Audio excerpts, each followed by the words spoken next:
하는 제목으로 은혜를 나누려고 합니다. 먼저 오늘 성경 본문은요, 호세아 선지자가 북이스라엘을 향해서 하나님의 말씀을 예언을 합니다. 그 예언의 핵심은 뭐냐면 너희들이 하나님을 섬기지 않고 우상을 섬기고 있기 때문에 하나님이 너희를 심판할 거다. 그 심판을 되돌리려면 너희들이 바른 신앙, 바른 믿음, 바른 생각을 가지고 하나님께로 돌아와야 된다. 그렇게 말씀을 합니다. 자, 그러면서 15절에 보면 이스라엘아 너는 음행하여도, 자, 여기서 음행이라고 하는 것은 육체적인 간음만을 얘기하는 게 아니라 하나님을 섬겨야 되는데 다른 우상을 섬길 때 이걸 성경에서는 간음이다. 왜? 우리는 하나님의 자녀인데, 또 신약적으로 보면 우리는 예수님의 신부들인데 그 신부들이 신랑을 섬기지 않고 남의 남자, 다른 사람, 이 세상을 섬기고 있을 때 그것을 음행 이렇게 표현하거든요. 자, 북이스라엘 사람들은 지금 타락하고 우상을 섬기고 있습니다. 자, 그러면서 유다는, 남쪽에 있는 유다는 이런 죄를 범하지 못하게 해라, 본받지 못하게 하라, 그렇게 얘기합니다. 그러면서 너희는 길갈로 가지 말며 벳아웬으로 올라가지 말며 여호와의 사심을 두고 맹세하지 말지어다. 자, 길갈 벳아웬이라고 하는 것은요, 신앙의 중심지입니다. 북이스라엘에. 자, 그리고 이 벳아웬이라고 하는 곳은 어디냐면 베델을 벳아웬이라고 불러요.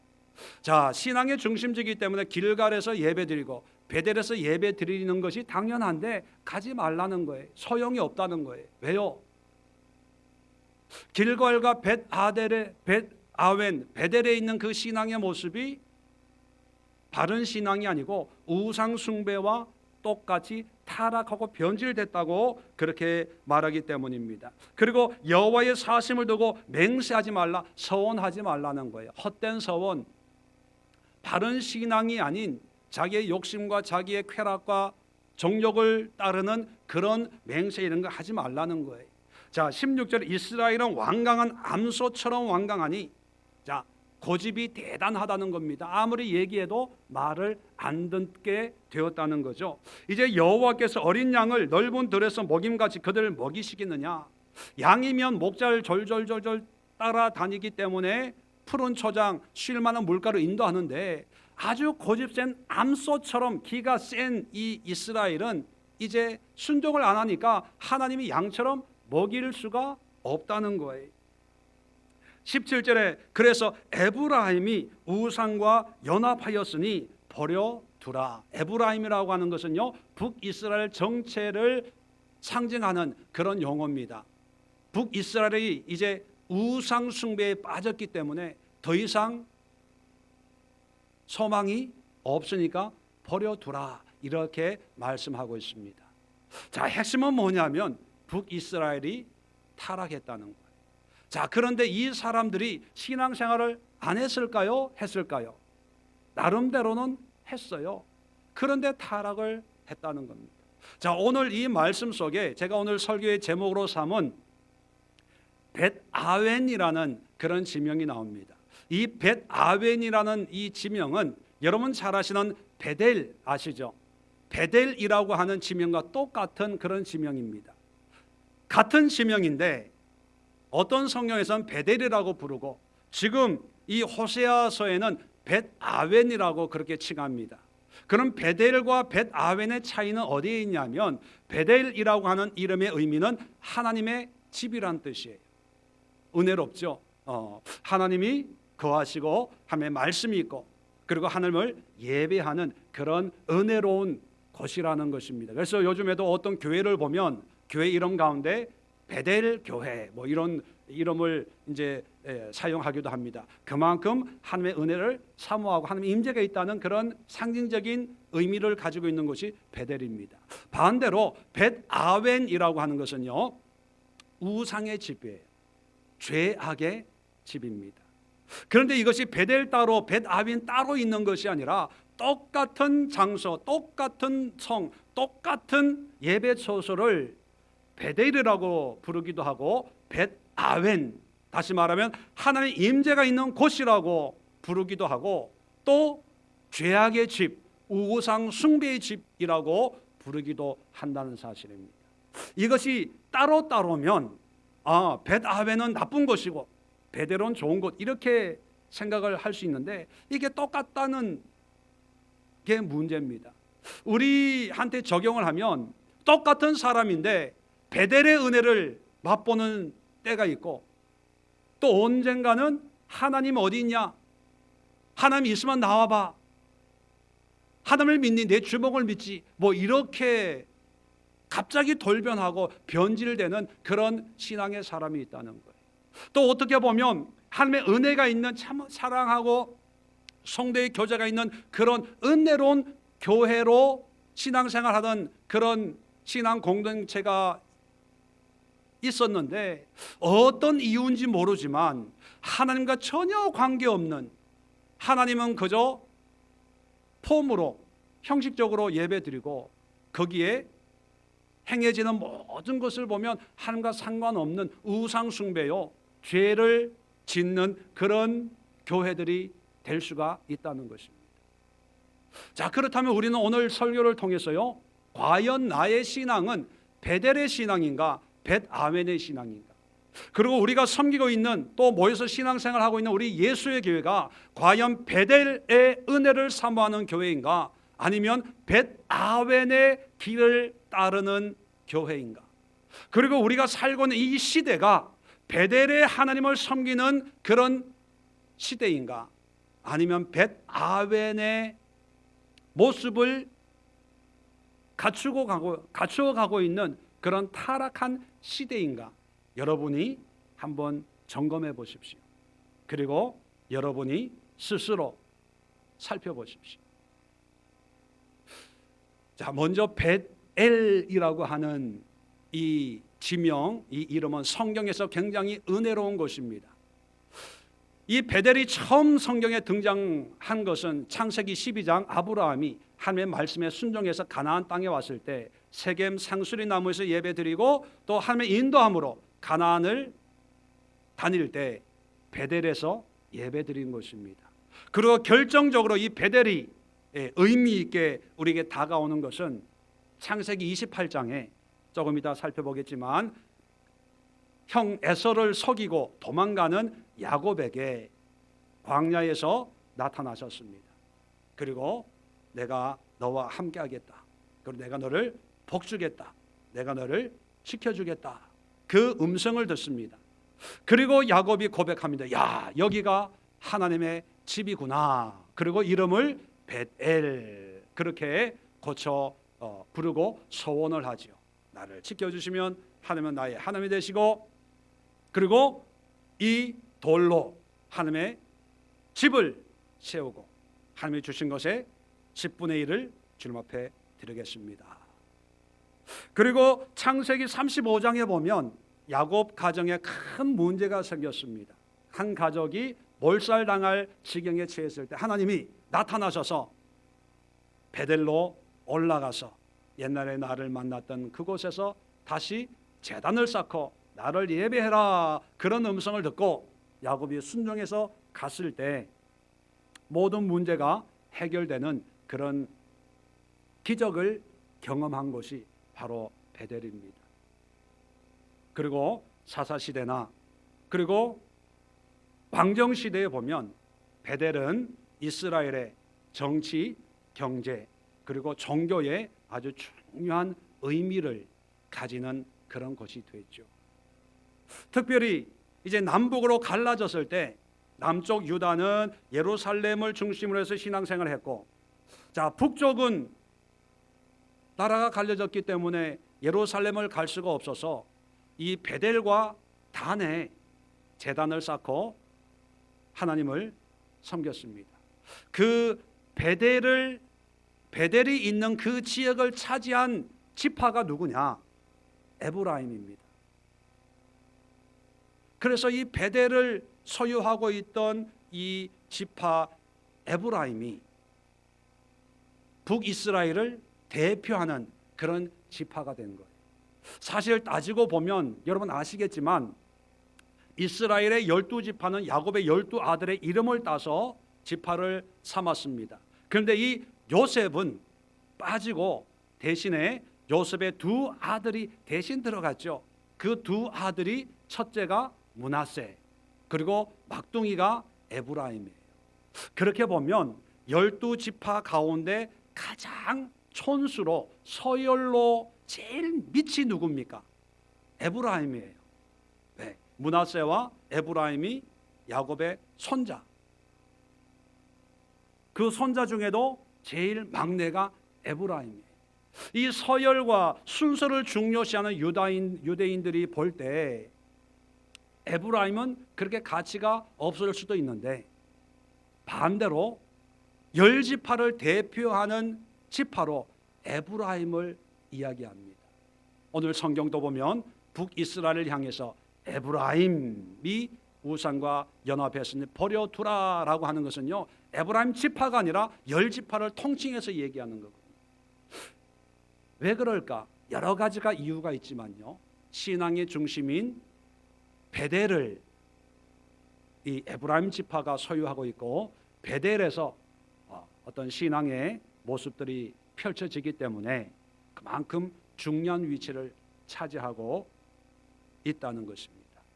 이랬던 베델이 이제 남북으로 갈라져서 북이스라엘에 속하게 되면서부터 벳아웬이라는 이름으로 불려지게 됩니다. 왜 이렇게 불려지게 됐을까? 그 이유를 우리가 살펴봐야 되겠죠. 자, 성경 열왕기상 12장을 우리 한번 찾아봅시다. 열왕기상 12장을 보시면, 자, 왜 벳엘이 벳아웬으로 변질되었는지를 성경이 우리에게 이렇게 얘기합니다. 자, 열왕기상 12장 25절 이하를 제가 천천히 읽으면서 요약해 드리겠습니다. 25절입니다. 구약성경 535면에 있습니다. 자, 여로보암이 에브라임 산지에 세겜을 건축하고 거기서 살며 또 거기서 나가서 분회를 건축하고, 자, 여기에 여로보암이라는 사람이 등장합니다. 이 사람이 누구냐 하면 이 사람이 북이스라엘을 건국한 사람이에요. 여로보암이. 자, 북이스라엘의 왕이 된 거예요. 자, 왕이 된 다음에 26절입니다. 그의 마음에 스스로 이르기를, 스스로 이제 생각을 하는 거예요. 나라가 이제 다윗의 집으로 돌아가리로다. 무슨 얘기냐면 자기가 나라를 북이스라엘을 건국했는데 자칫하면 남쪽 유다, 다윗의 혈통을 이어받은 유다로 다시 넘어가겠구나, 이런 위기의식을 느끼게 된 거예요. 왜냐하면 27절에 만일 이 백성이 예루살렘에 있는 여호와의 성전에 제사를 드리고자 하여 올라가면 이 백성의 마음이 유다 왕 된 그들의 주 르호보암에게로 돌아가서 나를 죽이고 유다의 왕 르호보암에게로 돌아가리로다. 자, 이게 무슨 뜻이냐면 남북으로 갈라졌지 않습니까? 갈라졌으니까 이제 38선처럼 이렇게 국경이 세워졌기 때문에 예배를 드리려면 어디로 가야 돼요? 남쪽에 있는 예루살렘 유다로 가야 된단 말이에요. 그러니까 자기 백성들이 자꾸 절기를 따라서 유다로 왔다 갔다 하다 보면 신앙의 중심지가 예루살렘이 되다 보니까 예루살렘 유다 사람이 되면 어떡하나? 그리고 유다 왕의 영향을 받고 북이스라엘 우리나라로 와가지고 반란을 일으키면 어떡하지? 걱정이 되는 거예요. 안 되겠다. 어떻게 하면 좋지? 고민을 하다가 한 계략을 꾸밉니다. 28절 보십시오.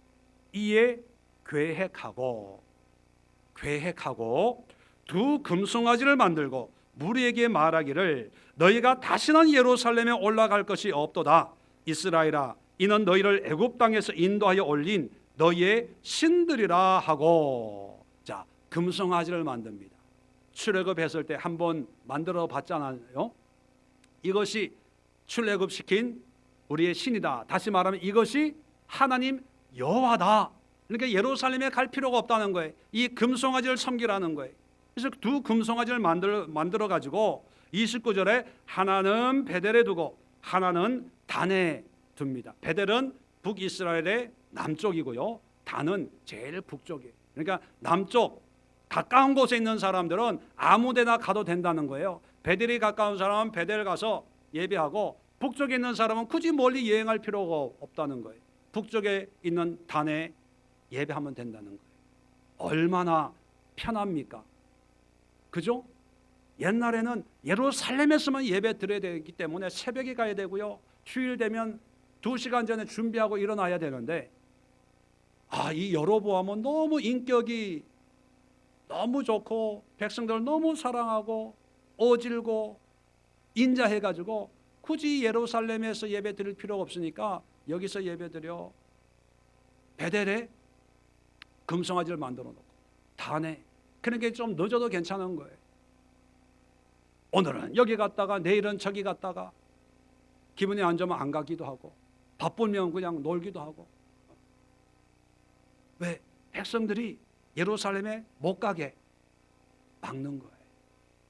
자, 그 결과가 뭐냐면 30절에 이 일이 죄가 되었으니 이는 백성들이 단까지 가서 그 하나에게 경배함이었더라. 다른 말로 표현하면 뭡니까? 예루살렘에서 하나님을 예배하지 않았더라. 이렇게 된 거예요. 자, 그 결과 뭡니까? 신앙의 모습은 갖추고 있어요.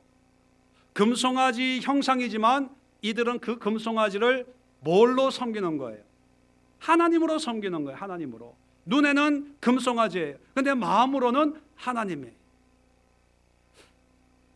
예루살렘에 있는 성전에 계신 여호와 하나님을 섬기는 게 아니라 금송아지를 섬겨요. 그러면서 왜 당신들은 금송아지를 섬깁니까? 하면 할 말 있어요, 없어요?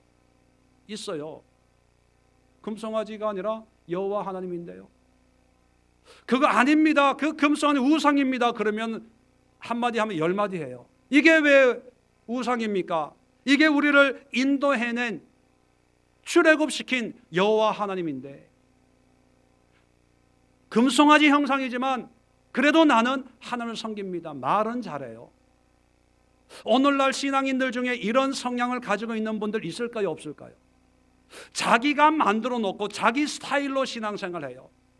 자기 편한 대로 자기 스케줄에 자기 시간에 맞춰서 신앙생활을 하면서, 목사님이 그렇게 신앙생활을 하면 안 됩니다 하면요, 시험 들어요. 왜? 나는 열심히 하는데.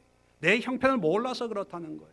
거기 예루살렘 교회까지 가기에는 얼마나 힘든데, 얼마나 내가 어려움이 겪는데 꼭 거기 가야만 하나님이 있냐는 거예요. 이 단에도 있고 베델에도 있는데, 금송아지 모양이지만 나는 금송아지로 섬기는 게 아니고 하나님을 섬긴다는 거예요. 말은 기가 막히게 해요. 그런데 보세요. 자, 31절에 찬당을 짓고 레위 자손이 아닌 보통 백성으로 제사장을 삼아요. 자, 33절에 보면 그가 자기 마음대로, 여로보암이 마음대로 정한 달, 곧 8째 달 15째 날로 이스라엘 자손을 위하여 절기로 정하고 베델에 쌓은 제단에 올라가서 분향하였더라. 뭡니까? 모양은 신앙의 모양이에요. 근데 그 내용을 보면 신앙하고 전혀 관계가 없이 누구 중심으로 신앙생활을 하는 겁니까? 자기 중심, 사람 중심. 사람이 정해놓고, 사람이 구별해놓고, 사람이 정한 곳에서 예배드려요. 하나님이 왕이 아니라 누가 왕인 거예요? 자기가 왕인 거예요. 자기가 왕. 자, 누가 물어봅니다. 왜 베델에서 예배드려야 됩니까? 베델이 어떤 곳인지 몰라요? 이곳이 얼마나 은혜로운 곳인데, 하나님의 집이지 않습니까? 아브라함이 예배했고요, 야곱이 예배했고요, 많은 우리 믿음의 조상들이 이 베델 하나님의 집에 얼마나 많이 은혜를 받았는데 몰라서 그런데, 여기서 은혜 받으면 여기서 예배한 나는 기도가 된대, 예배가 된대, 은혜가 된대요. 그러면서 열심히 예배하는데 보니까 뚜껑을 열고 보면 하나님은 온데간데 없고 하나님의 이름과 하나님의 형식은 빌렸지만 그 안에 있는 모든 것은 다 자기가 포기해, 자기가 정해놓고, 자기의 계획대로, 자기의 생각대로, 자기의 편리대로, 자기의 유익대로 그렇게 신앙생활 한다는 거예요. 자, 그 결과 북이스라엘 사람들은 남쪽에 있는 예루살렘에서 예배 드릴까요? 안 드릴까요? 안 드려요. 처음에는 그런 생각했을 수도 있어요. 야, 이렇게 신앙생활 해도 되는 거야? 아, 성경에 하나님이 예루살렘에서 절기를 지키라고 했는데 예루살렘에 가야 되는 거 아니야? 라고 생각을 하다가도 이제 한 달, 1년, 10년 지나가다 보니까 이게 전통이 되는 거예요. 이게 습관이 되는 거예요. 그러니까 이제는 예루살렘에 올라가는 게 이상하게 되는 거예요. 여기가 얼마나 좋은데. 여기가 베델이야, 베델. 베델 몰라, 베델. 하나님의 집. 야곱이 환상을 보고 사다리로 천사가 오르락 내리락 하는 하나님 나라의 입구야. 천국의 입구야, 입구. 야곱이 여기에서 제단을 쌓고 하나님 앞에 서원했잖아. 그리고 11조 드리겠다고 고백했잖아. 이게 얼마나 은혜로운 것인데 거기에 만족하면서 하나님의 뜻과는 전혀 다르게 자기의 뜻으로 살다가 나중에 하나님이 판단하실 때 베델이 아니라 하나님은 뭐라고 부른다고요? 벳아웬, 우상의 집, 죄악의 집이라고 그렇게 불려진다는 거예요. 여러분, 이게 베델만의 문제일까요? 우리 교회의 문제는 아닐까요? 우리 자신들의 문제는 아닐까요? 오늘날 이 시대의 문제는 아닐까요? 많은 교회들이 있습니다. 많은 교회 다니는 사람들이 있습니다.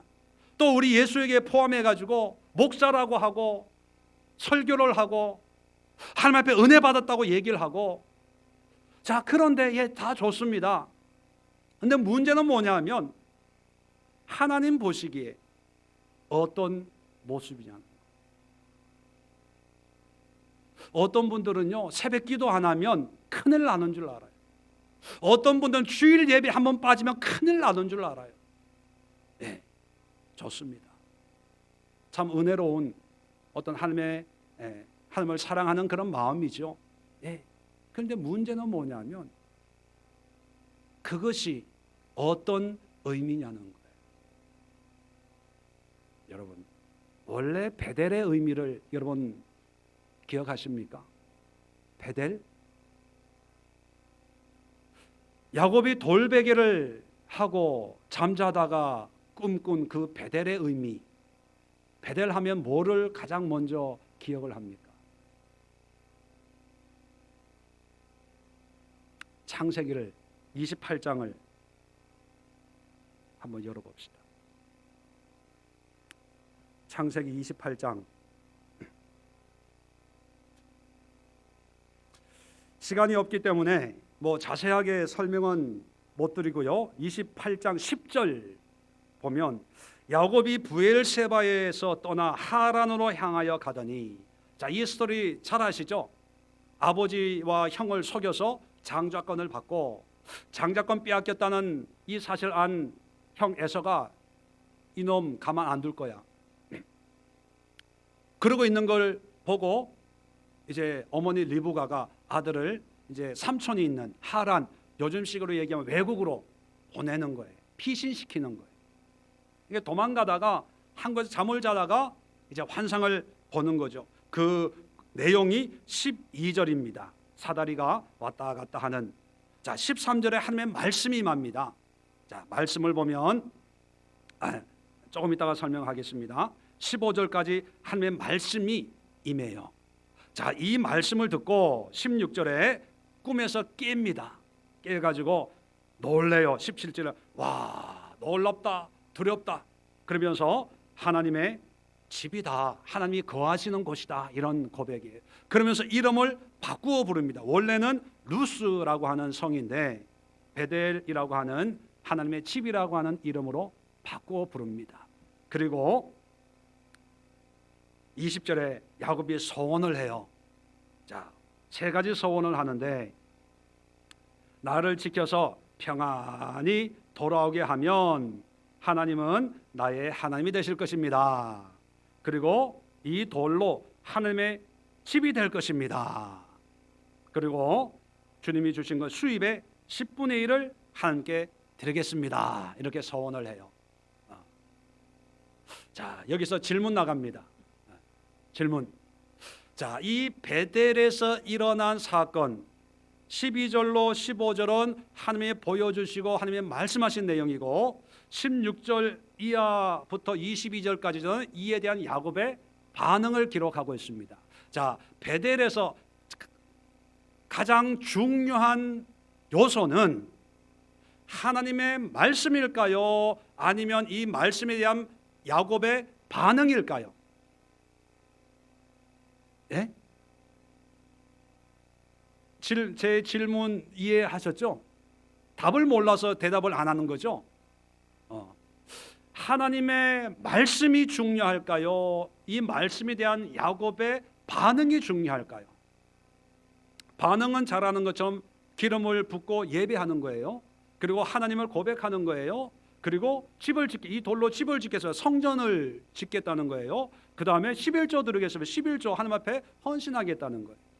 하나님의 말씀이 중요합니까? 야곱의 이 반응이 중요합니까? 자, 반응이 중요하다는 분 아멘. 말씀이 중요하다는 분 아멘. 저희 교회는 말씀이 중요하다는 거 알아요. 그런데 여러분, 하나님의 말씀에 대해서 설교를 많이 들어봤어요? 야곱의 반응에 대해서 설교를 많이 들어봤어요? 여러분도 그래요? 이 본문을 설교하면 거의 많은, 다는 아니지만 예배 드려야 돼. 그리고 하나님의 집을 줘야 돼. 건축해야 돼. 건축. 야곱도 이렇게 축복받았지 않냐? 그 축복의 이유가 뭐냐? 서원해서 그런 거예요. 서원해서. 돌 하나씩 가져오십시오. 돌 하나에 10만 원. 내 식구는 돌 4개 40만 원 작정하십시오. 야곱의 복을 받기 위해서는 하나님의 집을 세워야 됩니다. 그리고 11조 하십시오. 11조 안 하는 사람, 11조 안 한 것까지 계산해가지고 사채 뭐라 그러죠? 이게 돈 걷는 그것처럼 그런 설교 한두 번 들어보신 분만 아멘. 여러분, 그래서 여로보암이 야곱의 반응이 의미가 있다고 생각하고 사람들의 마음이 야곱의 반응에 가 있다고 생각하기 때문에 베델에 금송아지를 세운 거예요. 왜요? 베델, 야곱이 서원했어. 야곱이 예배드린 곳이 베델이잖아. 야곱이 이 돌로 하나님의 집을 세우겠습니다 서원했던 것이 베델이니까 베델에 세워. 예루살렘은 아니야. 예루살렘은. 그리고 이 베델에서 하나님이 나의 하나님입니다 고백했잖아. 그러니까 굳이 예루살렘까지 갈 필요가 없이 베델에서 이 금송아지를 보면서 하나님은 나의 하나님이다 고백해도 괜찮아. 그게 하나님이 원하시는 거야. 그리고 예루살렘에서 11조 드리지 말고 베델에 드려요. 베델. 야곱이 여기서 서원했지. 예루살렘 성전에서 야곱이 서원했냐?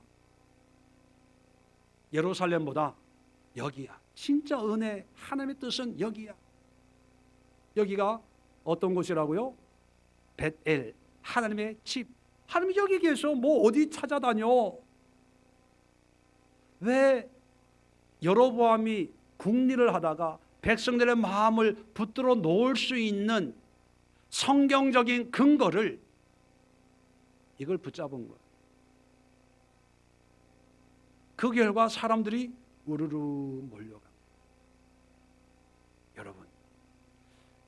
여러분들도 대답한 것처럼 우리가 신앙생활하면서 야곱의 반응에 관심을 가지고 야곱의 반응에 도전을 받고 또 야곱의 반응을 많은 교회와 목사들이 요구를 했어요. 그러니까 하나님을 믿어야 됩니다. 예배해야 됩니다. 성전을, 교회를 세워야 됩니다. 빚을 내서라도. 그리고 11조는 꼬박꼬박 해야 됩니다. 그거 안 하면 하나님이 축복 안 하시고 안 지키십니다. 다음 주부터 하시기 바랍니다. 믿으시면 아멘 하시기 바랍니다. 아멘 하시기 바라겠습니다. 여러분, 말씀드리면 11조는 율법이 아니에요. 복을 받기 위해서 하는 게 아니라 11조는 왜 한다고요? 하나님이 나의 왕이기 때문에, 왕이기 때문에 하는 거예요. 서원하고 관계가 없어요. 복을 받고 안 받고 관계가 없이 하나님이 나의 하나님이니까 그냥 무조건적으로 하는 거예요. 자, 하나님의 메시지의 내용이 뭔가를 살펴봅니다. 자, 12절은 자세히 보세요. 12절은 이제 환상을 보는 거예요. 환상을 보여주고 13절에 하나님이 본즉 여호와께서 그 위에 서서 이르시되, 하나님이 이제 말씀하는 거예요. 이게 중요한 거예요. 자, 나는 여호와니 너희 조부 아브라함의 하나님이요 이삭의 하나님이라. 내가 누워 있는 땅을 내가 너와 내 자손에게 주리니. 자, 누워 있는 이 땅을 야곱과 야곱의 자손들에게 주겠대요. 자, 이 땅이 베델 그 성을 얘기할까요? 가나안 땅 전체를 얘기할까요? 예, 가나안 땅 전체를 얘기하는 거예요. 왜요? 하나님이 아브라함에게 약속하셨잖아요. 이 가나안 땅을 너와 내 후손에게 주겠다. 그러니까 이 땅은 베델이라고 하는 특정한 지명, 지역을 얘기하는 게 아니라 야곱이 걸어가고 있는 이 가나안 땅 전부를 너와 내 후손에게 주겠다는 거예요. 자, 14절입니다. 내 자손이 땅의 티끌같이 되어, 이 땅도 베델이 아니라 가나안, 약속의 땅, 가나안 땅을 얘기하는 거예요. 이 땅에 티끌같이 많아지게 하겠다는 거예요. 많아지게. 내가 서쪽, 동쪽, 북쪽, 남쪽으로 퍼져갈지며. 베델에 머무는 것이 아니라 이 가나안 땅에 사방으로 퍼져 나간다는 거예요. 자, 그래서 땅의 모든 족속, 이 땅의 모든 족속은 베델에 있는 사람들만 얘기하는 게 아니라 가나안 땅에 있는 모든 족속을 얘기하는 거예요. 모든 사람을 얘기하는 거예요. 그 사람들이 너와 내 자손으로 말미암아 복을 받으리라. 너로 인해서 이 가나안 땅에 있는 사람들이 다 복을 받을 것이다. 이렇게 얘기하는 거예요. 자, 15절입니다. 중요합니다. 자, 내가 너와 함께 있겠다. 그렇게 말씀합니다. 내가 어디로 가든지 너를 지켜주겠다는 거예요. 왜 이것이 은혜가 됩니까? 지금 도망가는 거예요. 형이 무서워서. 그런데 하나님이 나타나서 내가 너와 함께하고 내가 너를 지켜주겠다. 걱정하지 말라는 거예요. 두려워하지 말라는 거예요. 자, 또 너를 이끌어 이 땅으로 돌아오게 할지라. 너를 이끌어서 이 땅으로 돌아오게 한다는 거예요. 자, 이걸 보면 하나님은 지금 야곱이 어디를 향해서 가고 있는 것인가를 알아요, 몰라요? 알아요. 외국으로 도망가는 거예요.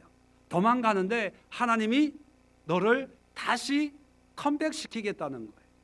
자, 또 내가 내게 허락한 것을 다 이루기까지 너를 떠나지 않겠다는 거예요. 내가 허락한 것을 다 이루기까지 너를 버리지 않고 외면하지 않고 떠나지 않겠다. 자, 여기서 중요합니다. 자, 하나님이 야곱이 지금 하란으로 도망가는 모든 상황을 알고 있는 상황에서 정처 없는 곳에서 돌베기하고 노숙하고 있는 야곱에게 나타나서 이 말씀을 하는 거예요. 자, 질문 나갑니다. 두 번째 질문입니다. 맞추시는 분에게는 오늘 정심을 제가 쏘겠습니다. 자, 질문.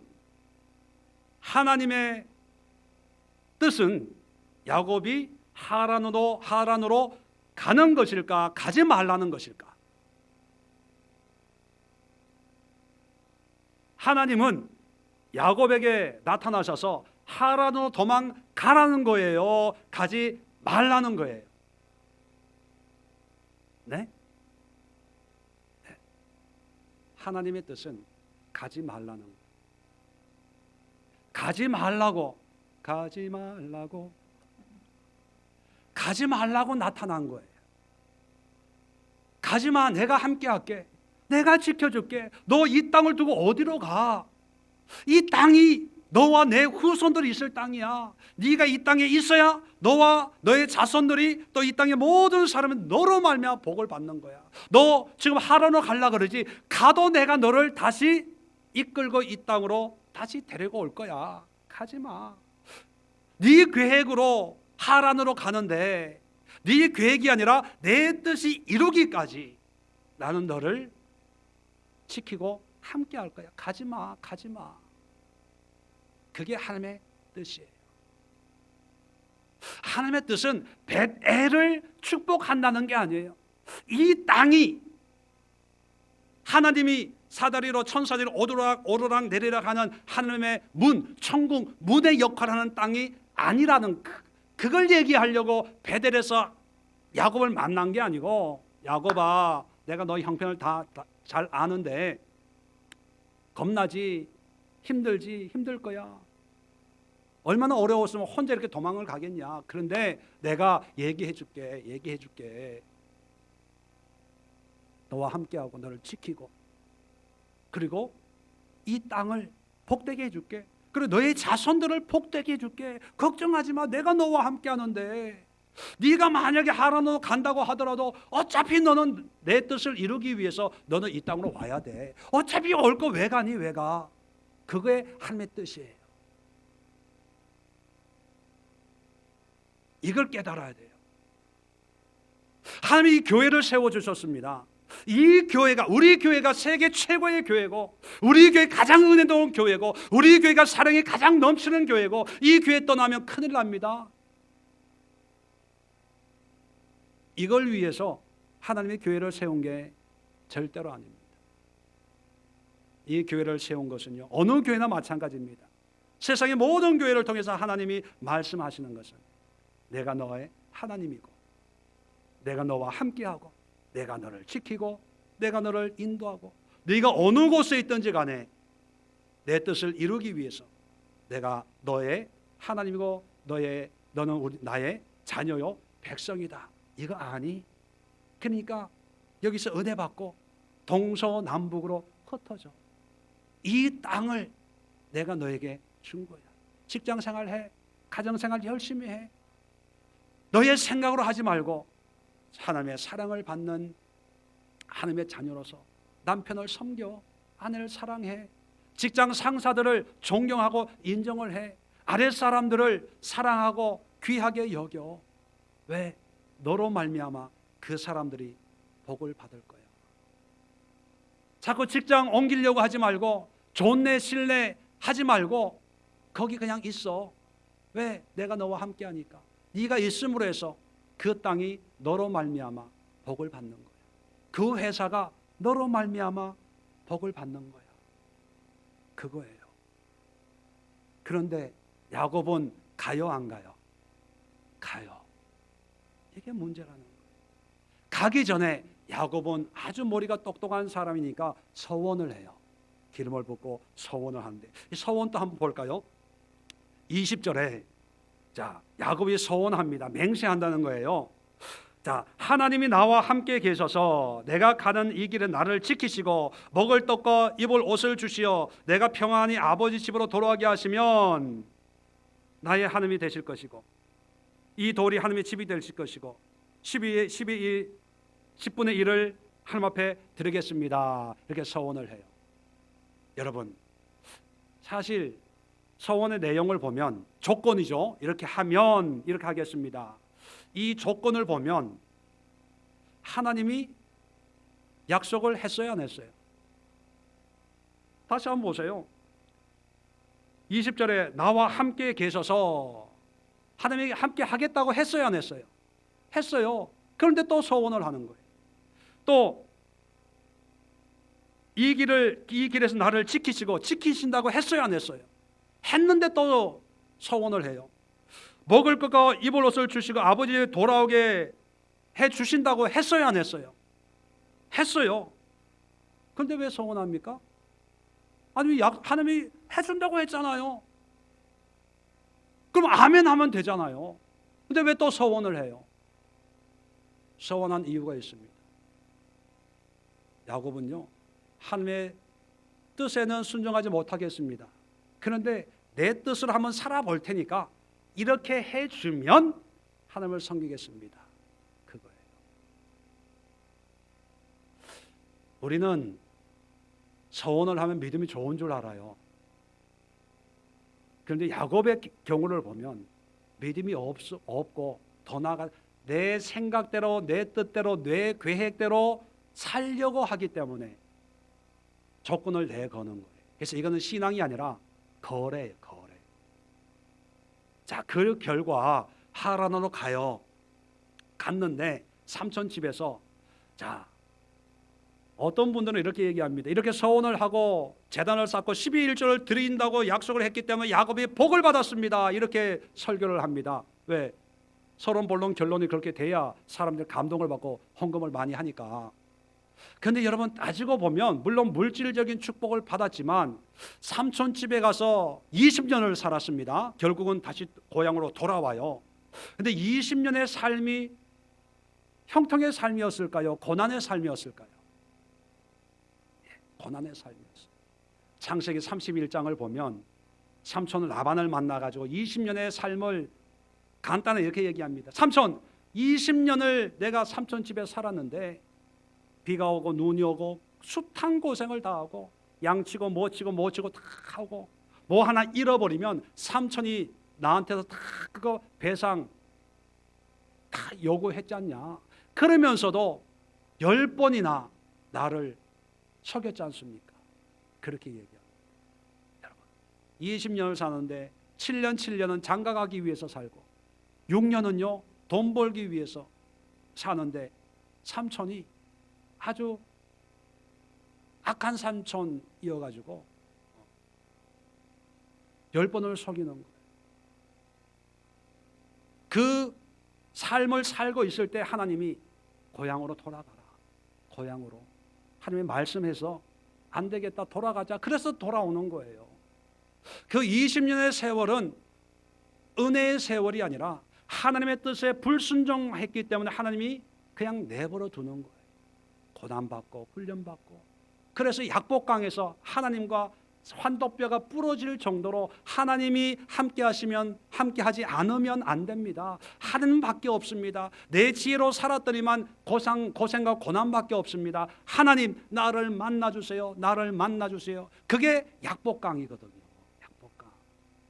여러분 베델의 의미는 뭐냐 하면 교회 짓고 11조 많이 드리고 그리고 하나님 고백하고 예배 열심히 드리는 그게 베델의 의미가 아니에요. 베델의 의미는요 하나님의 뜻에 순종하는 거예요.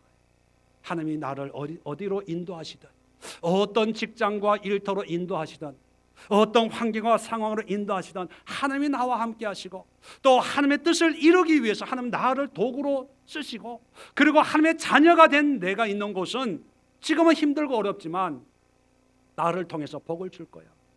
하나님의 때를 기다리고 하나님의 방법을 소망하고 하나님의 역사하실 그날을 믿음으로 삼고 인내하는 그 말씀이 있는 곳이 베델이거든요. 그런데 이 베델을 나중에 수백 년 뒤에 여로보암이 이 베델의 이 의미를 어떻게 적용시킵니까? 하나님의 말씀은 온데간데 없어요. 하나님이 함께 하시고 이 땅을 너를 통해서 복을 받고 복을 주고 이 백성들이 너와 너 후손을 통해서 복을 누리리라. 내 뜻을 이루기까지 내가 너를 떠나지 아니하리라. 임마누엘의 하나님하고는 전혀 관계가 없고 인간의 생각만 있어요. 인간의 계획만 있습니다. 그리고 베델이라고 하는 상징적인 그런 장소를 물색을 해가지고 그것을 이용하는 거예요. 여러분 성지순례 다녀온 분들이 저한테 그런 얘기를 한 적이 있습니다. 뭐라고 얘기하냐면 목사님 이스라엘 갔더니만요 교회 다니는 사람들이 그렇게 많대요. 그래요. 그래서 제가 아니 왜요? 이스라엘 사람들은 다 유대교 믿는 사람인데 웬 교회는요? 그랬더니만 가는 데마다 교회가 있다던 거예요. 무슨 기념교회 예수 탄생교회, 성모 마리아 교회, 뭐 베드로 기념교회 무슨 교회. 그래서 제가 그랬어요. 집사님 그 교회들은 신앙생활 하려고 지은 게 아니고 이스라엘 정부에서 관광 수입 얻으려고 그냥 관광지로 만들어 놓은 거예요. 만들어 놓은. 그랬더니 그분이 한술 더 떠요. 뭐라고 얘기하냐면, 그런데요, 그 교회에서 예배 드리니까 너무 은혜가 된대. 그래서 제가 그랬죠. 가라, 가. 매주일 가십시오. 이스라엘을. 수요 예배도 가고 금요 예배도 가고. 여러분, 우리의 착각이 뭔지 아세요? 일반적으로 가지고 있는 사람들의 착각이 오해가 뭐냐면, 내용은 없어도 형식, 형태의 감동을 받아요. 이건 믿음하고 상관이 없는 거예요. 감동을 받는 거예요. 감정적으로. 예수님 탄생기념교회, 우리 생각만 해도 얼마나 은혜가 됩니까? 그런데 여러분, 하나님은요, 예수님이 탄생한 말구육간이 누구 집이고 어떤 위치에 있고 또 그 모양과 모습이 어떠한가, 여기에 관심이 있을까요? 없을까요? 없어요. 하나님의 관심은 하나님이신 예수님이 인간의 몸을 입고 이 땅에 낮은 자로 오신 거예요. 그걸 깨닫고 우리 또한 하나님의 존귀한 자녀로서 낮은 자의 삶을 살아야 된다는 그 메시지가 중요한데, 사람들은 메시지에는 상관이 없어요. 성지순례 갔다 와가지고 대부분 하는 얘기가 예수님 탄생 기념교회에 가서 예배 드렸어. 어떤 분은요, 한술 더 떠가지고요, 갈릴리 호수에서 세례 받았대. 그리고 세례 받은 물을 떠가지고 페트병에 떠가지고 이게 갈릴리 물입니다. 그래서 그 해 세례식에는요, 갈릴리 호수 물로 세례 다시 줬어. 여러분, 세례 받기 위해서는 갈릴리 호수 물로, 요단강 물로 세례를 받아야 됩니까? 그게 하나님의 뜻일까요? 하나님의 뜻은 그게 아니죠. 죄에 대한 회개와 거듭남에 수돗물로 받아도 되고요, 생수로 받아도 되고요. 뭐예요? 저 제주도에 있는 한라산 물입니까? 백두산 물로 받아도 돼요. 중요한 것은 메시지. 그런데 사람들은요, 내용은 상관하지 않고 형식에 매입니다. 마산에 가면 무악산이 있습니다. 무악산 기슭에 가면 십자바위라고 있어요. 그 십자바위에 가면 항상 사람들이 와서 기도합니다. 저는 가본 적이 없는데 그 무악산은 가봤는데, 마산 사는 분이 저한테 얘기를 해줬어요. 왜 무악산에 십자바위가 유명합니까 했더니만, 그 십자바위에서 옛날에 주기철 목사님이, 신사 참배 반대했던 주기철 목사님이 그 무악산 밑에 이 마산에서 목회를 하셨거든요. 그래서 그 주기철 목사님 늘 거기에서 기도하셨다는 거예요. 그래서 열심히 기도해서 그런지 몰라도 그 바위가 금이 갔는데, 십자가 모양 금이 갔는데, 사람들이 주기철 목사님 기도한 자리라 그래가지고 거기에 가서 기도를 한다는 거예요.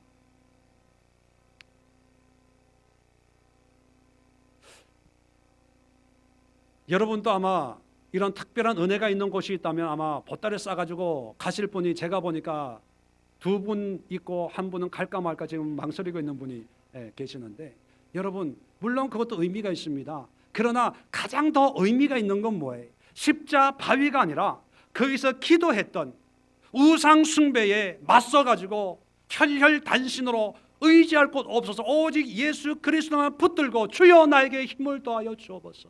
이 미혹과 이 타락과 이 가모닛을 이길 수 있는 일사각오의 신앙의 절개를 나에게 주옵소서. 기도했던 기도의 제목, 기도의 마음, 기도했던 그 간절한 하나님에 대한 절규를 우리는 기억을 해야 되는데, 십자바위에서 기도하면 잘 된대. 뭐가 잘 될까요?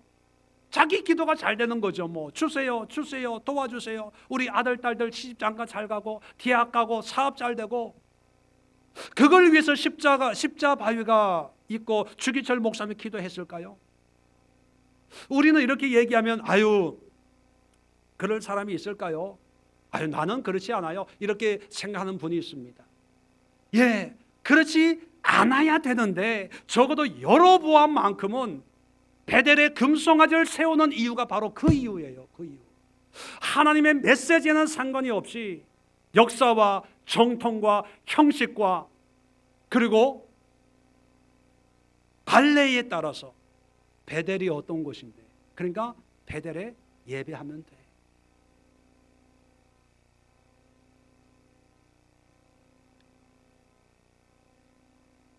여러분 또 한때는 베델의 은혜를 통해서 하나님을 만나고 하나님의 순종하고 하나님 앞에 헌신했던 그런 분들이, 그런 은혜가 있었을 것입니다. 그런데 그 은혜가 우리가 경성하고 바르게 마음과 생각과 믿음을 붙들지 않으면 그 베델 같은 그런 아름다운 은혜가 어느 한 순간에 우리 자신도 깨닫지 못하는 사이에 벳 아웬 같은 하늘은 온데간데 없고 우상숭배, 죄악의 신앙으로 전락할 수가 있습니다. 큰 소리 칠 필요가 없어요. 교만해질 필요가 없습니다. 나는 목사니까, 나는 집사니까, 권사니까, 나는 모태신앙이니까, 우리는 2대, 3대, 4대, 5대 신앙 집안이니까 하나님이 축복하시겠지. 여러분 절대로 그렇지 않습니다. 베델의 신앙이 벳 아웬의 모습으로 변질되는 요소를 오늘 말씀을 통해서 5가지로 정리를 하고 마치려고 합니다. 주보 뒤에 설교 요약에도 나와 있지만 이렇게 변질되는 이유가 첫 번째가 뭐냐면 내용은 사라지고 형식만 남는 신앙이 벳 아웬입니다. 하나님에게는 관심이 없어요. 하나님이 뭘 나에게 말씀하는지는 관심이 없습니다. 그냥 습관적으로 형식적으로 교회 나가고 예배 드리고, 누가 물어보면 기독교인입니다. 누가 물어보면 기도해요. 누가 물어보면 예수님 하나님 알아요. 성경 알아요. 그런데 삶의 믿음의 내용이 사라집니다. 그것은 본인은 아무리 베델의 은혜를 누리고 있다고 해도요, 죄송하지만 벳 아웬입니다. 두 번째, 하나님의 뜻에는 관심이 없고 자기의 원함을 추구하는 그런 신앙의 모습. 하나님은 야곱에게 여기 머물러라 그렇게 얘기합니다. 그러나 야곱은 자기의 뜻을 추구하기 위해서 하란으로 가요. 그러나 야곱은 하나님의 은혜로 다시 돌아왔지만, 그러나 어떤 사람들은요 돌아오지 않고 하란에 그냥 머물면서 왜 이렇게 하나님이 나를 연단하지? 왜 나를 이렇게 고난으로 인도하지? 하란에서 돌아와야 되는데, 컴백해야 되는데 하란에 하나님 원하지 않는 곳을 살면서 그런 행동을 하면서 말로는 연단 맞는데 고난 당하는데 그러면서 한술 더 떱니다. 이런 고난을 통해서 정금같이 나오는데 어느 세월에 벳 아웬입니다. 세 번째, 하나님보다는 자기 필요가 먼저인 신앙. 하나님은 분명히 말씀합니다. 하나님이 우리를 도구로 사용하려고 합니다. 그런데 우리는 거기엔 관심이 없어요. 오히려 하나님 이거 해주세요, 저거 해주세요, 이렇게 해주세요.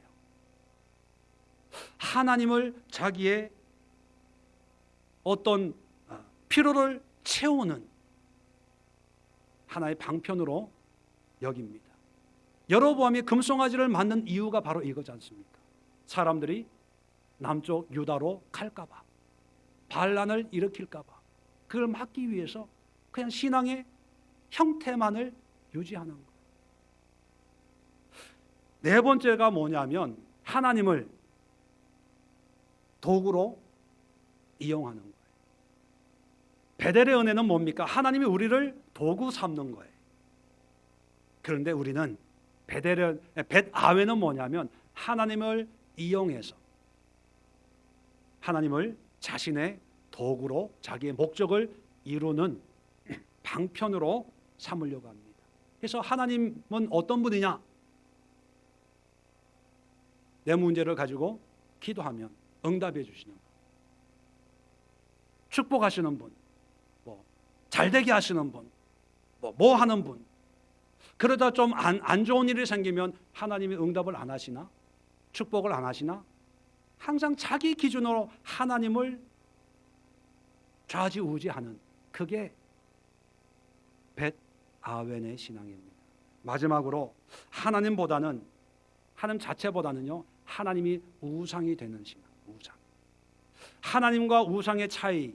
하나님은요, 우리에게 우리와 교제하기를 원합니다.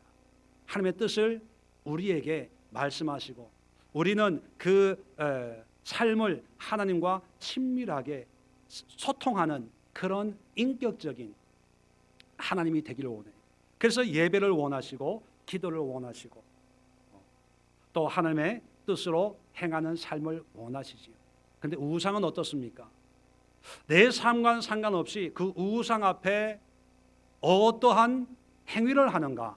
제사를 지내고, 또 제물을 갖다 바치고, 또 물질을 갖다 바치고, 절기를 지키고, 어떤 이 우상, 이 신을 즐겁게만 해주면 뭔가 좋은 일이 생길 거다 하는 것이 어떤 우상, 무속을 섬기는 그런 모습이지요. 여로보암이 그래요. 하나님하고 상관없이 그냥 금송아지 세워놓고 예배해라. 그러면 이것이 베델의 하나님이다, 그렇게 가르치는 거죠. 그 결과 신앙의 모양은 있지만 하나님이 없는 그런 벳 아웬이 되고 만다는 것입니다. 말씀드린 것처럼 오늘날 많은 신앙인들이 있고 교회가 있고 또 목회자들이 있습니다. 그런데 우리가 살펴봐야 될 것은 베델과 같은 그런 하나님이 말씀하시고 또 하나님의 뜻을 이루시려고 하는 그런 은혜의 삶을, 믿음의 삶을, 순종의 삶을 살아야 되는데, 여로보암이 우리에게 보여주고 있는 그런 신앙처럼 형식적이고 습관적이고 반복적이고 어떤 자기의 욕구만을 추구하는 그런 신앙인으로 살아간다면 그것은 하나님 앞에 아무 의미가 없는 그런 신앙입니다. 그렇다면 여러분의 신앙을 한번 점검해 보십시오. 여러분은 베델입니까? 벳 아웬입니까?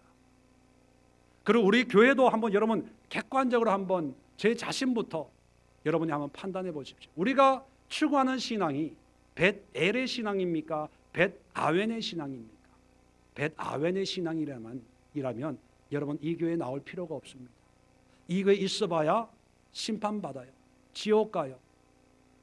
여기에 있는 것은 생명의 길이 아니라 죽음의 길입니다. 속히 떠나셔야 됩니다. 반대로 베델의 길이라면 힘들어도 어려워도 고난이 와도 멀어도 가까워도 내가 피곤해도 내가 분주해도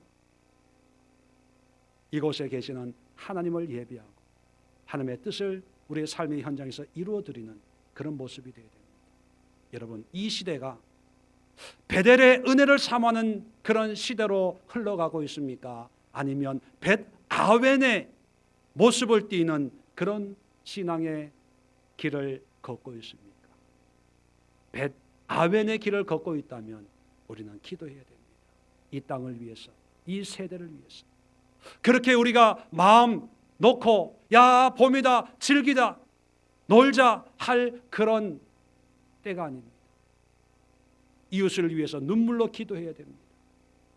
다른 교회들을 위해서 우리는 처절하게 기도해야 됩니다.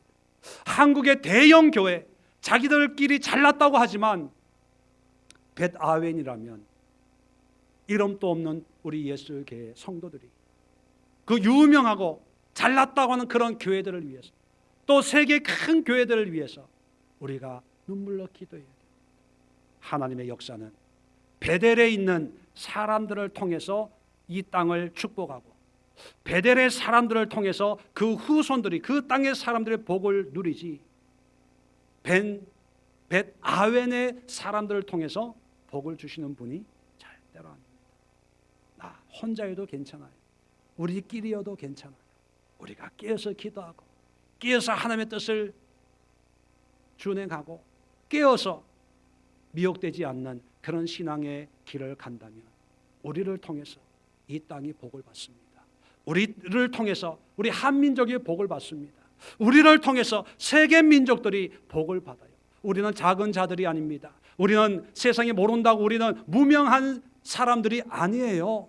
여러분, 한 사람 한 사람은 이 세상을 축복으로 바꿀 수도 있고 저주로 바꿀 수도 있는 하나님의 자녀들입니다. 그렇기 때문에 여러분, 가벼이 생각하지 마시고 여러분의 기도와 여러분의 헌신과 여러분의 눈물과 여러분의 주님 앞에 드려지는 피와 땀이 세계를 바꿀 수 있는 그런 능력의 하나님의 백성들이라는 사실을 마음에 새기시고 힘있게 살아가시기 바랍니다. 당당하게 살아가시기 바랍니다. 가슴을 열고 베델의 은혜를 사모하면서 이 세상을 하여금 힘있게 외치면서 살아갈 수 있는 여러분 되시기를 주의 이름으로 축원을 드립니다. 기도합니다. 좋으신 하나님, 은혜와